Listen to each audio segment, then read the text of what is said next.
Amen. Napakabuti po ng Panginoon sa buhay natin. Sa nga pong lakas at tapat para sa Panginoon. Bago po magsimula sa ating kaputin po ng tinapay, gusto ko po na pasalamat ng Diyos sa bawat isa po na narito na tumagawa sa gawain ito. Bago po magsimula, gusto ko muna talaga siya pasalamatan sa naranasan namin ng araw. At talagang kahit kami napapagod kahit wala yung trabaho nagdilipit natin. Yun po ang kailangan natin ngayon. Bali-bali yung pagod. Sabi nga sa test, mga busy tayo. Hindi dahilan po katay mo din po. Tayo po ay miminal ng kasalanan yung panahon ni Eva at ni Adan. Pero napakabuti talaga ng Diyos sa atin.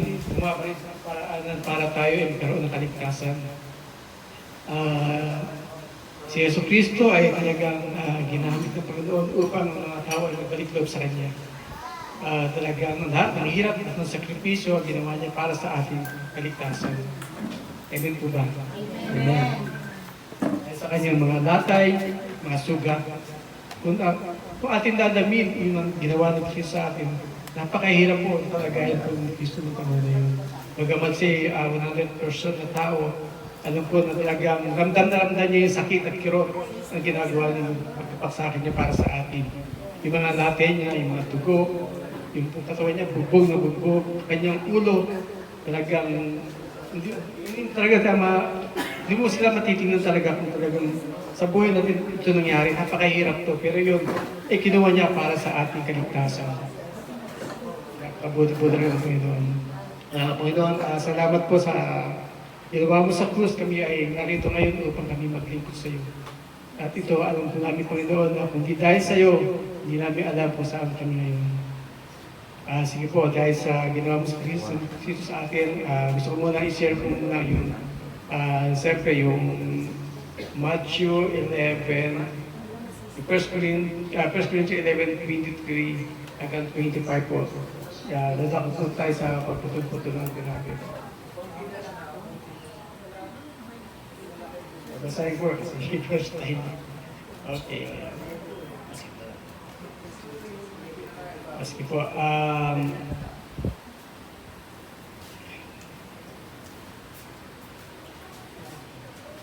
Noong gabi siya kanulo ng Panginoong Jesus, ang Panginoong Jesus ay dumupot ng tinapay.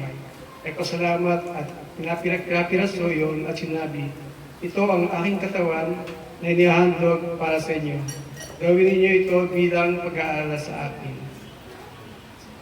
Matapos magpunan, lumpot siya ng kopa at sinabi, ang kopang ito, ang bagong tipan, ipagtitibay na akong lugo, tuwing ilalim niyo ito, gawin ito bilang pag-aalala sa akin.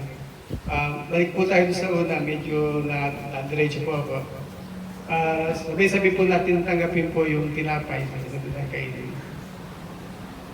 Sabi na kainin. At matapos magapunan doon po siya ng kopa, sinabi ang kopang ito, ang bagong tipan na pinagtitibay ng aking ligot. Kung inimin niyo ito, gagawin niyo ito bilang pag-aalaala sa akin. Sabi po natin ang ay salamat po sa Diyos. Lord, thank you po sa cross, ginawa mo sa cross, Lord God, dahil sa iyong pag-refuse sa amin, Lord God, kami yung napatawad, kami yung binagaw, Lord God. Salamat sapagkat sa paghihirap kami ay nagkaroon ng kaligtasan po noon at naunawaan po namin po noon yung ang lahat po ng mga sakripisyo mo ay hindi lang para sa iyo, kundi para sa amin ito. Pinili mo kami, kahit hindi kami pinili mo kami, Lord, na ikaw ang talagang aming Panginoon. Tinanggap mo kahit hindi kami katanggap, Lord God. Salamat sa pag-ibig mo, Lord God. Salamat sa iyong panadugo, sa aming karamdaman, iyong pinagaling. Salamat sa oras na ito, ikaw ang aming tinataas at ikaw ang aming pinagpupurihan sa oras ito. Sa iyo po ang papuri, at pasalamat. In Jesus' name pray. Amen.